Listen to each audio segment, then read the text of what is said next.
అందరికీ నమస్కారం. Welcome to it's TV. ప్రస్తుతం మనతో పాటు ఉన్నారు ప్రముఖ ఆధ్యాత్మికవేత్త, వాస్తు జ్యోతిష్య పండితులు దేవులపల్లి బాలచంద్ర శర్మ గురూజీ గారు. గురువు గారితో మాట్లాడి మనకున్న సందేహాలన్నింటినీ కూడా నివృత్తి చేసుకునే ప్రయత్నం చేసేద్దాం. అంతకంటే ముందు ఇటువంటి ఆధ్యాత్మిక పరమైన వీడియోస్ కోసం ఇప్పుడే మన ఛానల్ ని సబ్స్క్రైబ్ చేసుకోండి. నమస్కారం గురువు గారు. నమస్కారం. గురువు గారు, సాధారణంగా మనం ఏదైనా గుడికి వెళ్ళినప్పుడు గానీ, ఇంట్లో పూజ చేసేటప్పుడు పెద్దవాళ్ళు ఖచ్చితంగా చెప్పేదేంటంటే, జుట్టు విరబోసుకోకూడదు అని చెప్పేసి. సరే, పూజది పక్కకు పెట్టేసి, మామూలుగా ఇంటర్వ్యూస్‌కి వెళ్ళినప్పుడు పెద్ద పెద్ద గెస్ట్‌లు గూడా కలవడం జరుగుతది కదా! అప్పుడు కూడా పక్కనున్న వాళ్ళొచ్చి, "అమ్మ జుట్టు విరబోసుకోవద్దమ్మా, అల్లుకొని రండి" అని కూడా చాలా చక్కగా చెప్తా ఉంటారు మంచిగానే. అసలు జుట్టు ఎందుకు విరబోసుకోకూడదు? శ్రీమాత్రే నమః. శ్రీ గురుభ్యో నమః. ఇప్పటివరకు మనకు ఉన్నటువంటి చరిత్ర చూసుకుంటే ఎప్పుడు ఆడవాళ్ళు జుట్టు విరబోసుకున్నా కానీ అక్కడ యుద్ధం జరిగింది, అక్కడ గొడవ జరిగింది, అక్కడ అరిష్టం జరిగింది అనేటువంటివి చెప్తూ ఉంటారు. ఉదాహరణకు రాక్షస సంహారం చేయాలి అన్నప్పుడు అమ్మవారు చండముండాసురుని సంహరించేటప్పుడు జుట్టు విరబోసుకొని మహాకాళిగా అవతారం ఎత్తి సంహరించింది. సో ఎవరినన్నా నరికేయాలి, తీసేయాలి, ఇరగొట్టాలన్నప్పుడు జుట్టు విరబోసుకుంది. లేదు, జ్యేష్ఠాదేవి ఎప్పుడు జుట్టు విరబూసుకొని ఉంటుంది. ఆమె ఎప్పుడు కూడా జుట్టు అల్లుకోదు. ఆమెకి ఎప్పుడు కూడా చీపిరి భుజంపై పెట్టుకొని చాట కొట్టుకుంటూ ఇనప గజ్జలు కట్టుకొని తిరుగుతుంది అని చెప్తూ ఉంటారు. సో ఎందుకు జుట్టు విరబూసుకోకూడదు అని అంటే, విరబూసుకోకూడదు అంతే. దానివల్ల చాలా రకాలైనటువంటి ఇబ్బందులు, అరిష్టాలు జరుగుతాయి. ఫర్ ఎగ్జాంపుల్ చెప్తున్నా మీకు. రీసెంట్లీ జరిగిన ఒక ఇన్సిడెంట్. ఒక అమ్మాయి జుట్టు చాలా బాగుంది. మరి ఆ అమ్మాయికి ఆ జుట్టు చూపించుకోవాలనో ఇంకో కారణమో తెలియదు. మంచిగా ఇంట్లో పూజ చేసుకున్నారు, వాళ్ళు ఏదో వ్రతమో ఏదో చేసుకున్నారు, క్లియర్ తెలుస్తుంది. బొట్టు అవన్నీ ఉన్నాయి, శారీ కట్టుకుంది, జుట్టు విరబూసుకొని ఉంది, బండి తోలుతూ వెళ్తుంది. విపరీతమైన గాలి, ఆ వెంట్రుకలు అలా గాల్లోకి లేచి దేనికి చిక్కుకొని పడిపోయింది. అదొకటి. ఇంకొక చోట నేనే చూసింది ఏంటంటే, ఎవరో బస్సులో నుంచి స్పిట్ చేశారు. ఈమె జుట్టు ఎగురుతుంది, వచ్చి దాని జుట్టు మీద పడింది.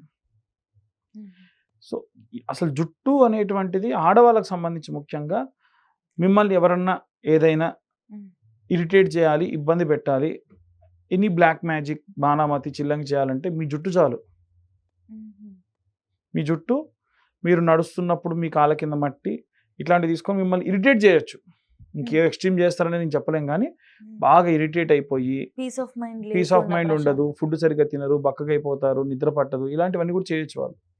దానికి సంబంధించి వాళ్ళు ప్రయోగాలు చేస్తే సఫలీకృతం అయిన వాళ్ళు ఉన్నారు.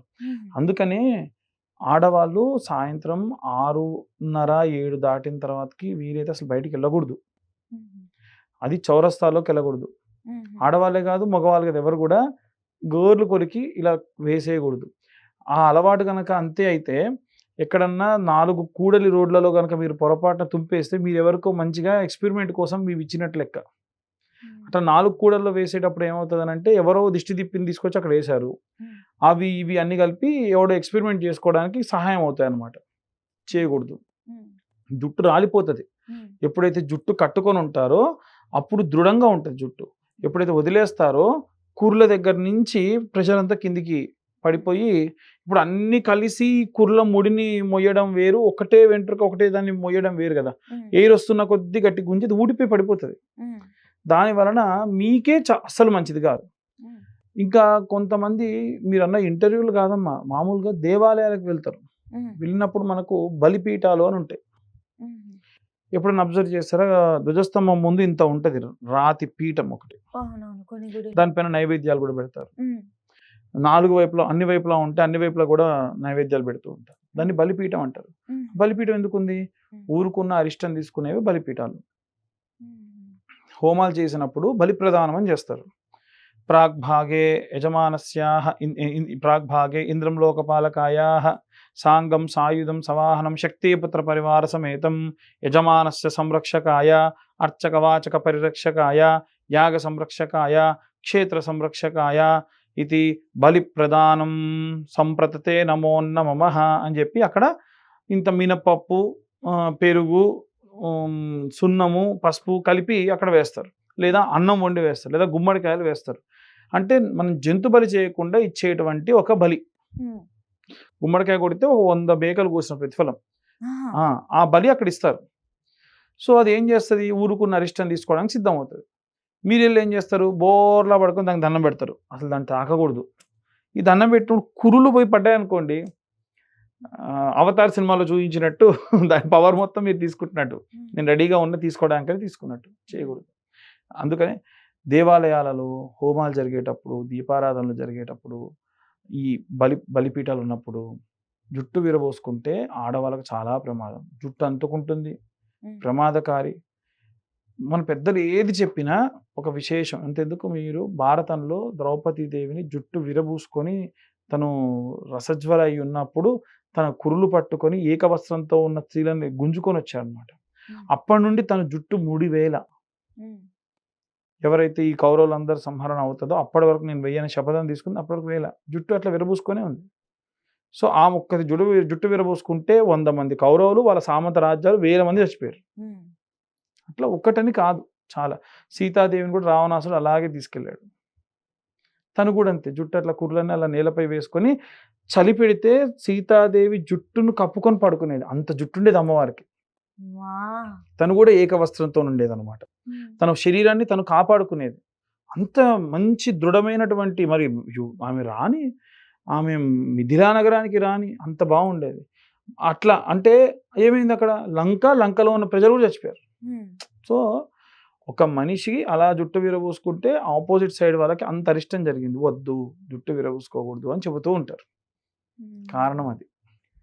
దయ్యం పడుతుంది ఇట్లా అంటా ఉంటారు కదా. దయ్యం పడుతుంది అని అంటే నేను ఇందాక చెప్పా కదా, 4 కూడలి రోడ్లలోకి వెళ్ళినా, ఏదన్నా దాటినా తొందరగా తీసుకోవడానికి రెడీగా ఉండేది హెయిర్.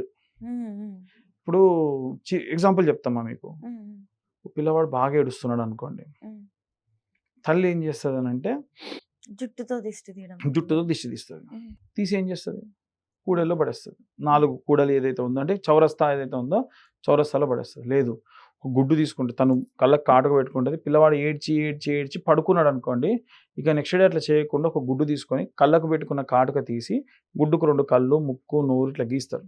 గీసి అబ్బాయిని కుడి చేతితో 3 సార్లు, ఎడం చేతితో ఒకసారి తిప్పి కవర్లో వేసి వాళ్ళ హస్బెండ్కో, వాళ్ళ తమ్ముడికో, వాళ్ళ నాన్నకో ఇస్తారు. తీసుకెళ్ళి ఆ 4 రోడ్ల మధ్యలో వేసేసి వెనక్కి తిరిగి చూడకుండా వచ్చేస్తారు. ఇప్పుడు అది రెడీ ఉంటుంది అనమాట, ఎవరైతే జుట్టు విరబూసుకుంటే తీసుకోవడానికి. దాన్ని దయ్యం పట్టడం అంటారు. కాదు గురుగారు, ఎందుకు 4 బాటల దగ్గరనే ఇస్తారు? ఎందుకు ఆ ప్లేస్ అంత పవర్ఫుల్ అక్కడ వేయడానికి? అక్కడ మల్టిపుల్ జరుగుతుంటాయి, ఒకటని కాదు. ఇప్పుడు 4 రోడ్లు ఉన్నాయి అనుకోండి, ఎంతమంది వెళ్తూ ఉంటారు పాదచారులు? ఈ ఊరు వెళ్ళే వాళ్ళు ఉంటారు, ఈ ఊరు వెళ్ళే వాళ్ళు ఉంటారు, ఈ ఊరు వెళ్ళే వాళ్ళు ఉంటారు, బయటికి మార్గానికి వెళ్ళే వాళ్ళు ఉంటారు. అక్కడ దగ్గరలో ఏముంటే బొడ్రాయి అని పెడతారు. 4 రకాల బొడ్రాయిలు ఉంటారు. 4 ఊర్లకు గ్రామ దేవతలు ఉంటారు. 4 ఊర్లకు కూడా పూతురాజులు ఉంటారు. సో ఏమున్నా అక్కడ వేస్తే అది ఊర్లోకి రాదు, మళ్ళీ అక్కడ ఉండిపోయి అక్కడనే ఉండి అక్కడే నిర్జీవం అయిపోతుంది. అది నిర్జీవం అయ్యే లోపు మంచిగా 6:30-7 గంటలకి జుట్టు విరబూసుకొని వాళ్ళకి పట్టుకుంటుంది. దాన్ని దయ్యం పట్టడం అంటారు. ఇంట్లో కూడా అమ్మ వాళ్ళు సంధ్య వేళ జుట్టు విరబోసుకోవద్దే అని చెప్పేసి తిడతా ఉంటారు. అదే కాదమ్మా, మనకి ఓల్డ్ సినిమా ఒకటి ఉంది, దాంట్లో లక్ష్మీదేవి ఎవరింట్లో నేను ఉండాలి అని చెప్పి అమ్మవారు తిరుగుతూ ఉంటుంది. తిరుగుతున్నప్పుడు నారదుడు, లక్ష్మీ గారు యాక్ట్ చేశారు. మన యాక్ట్రెస్ లక్ష్మీ గారు మిథునం మూవీలో, జీన్స్ మూవీలో ఉంటారు కదా, ఆమె యాక్ట్ చేశారు. ఆమె లక్ష్మీదేవి.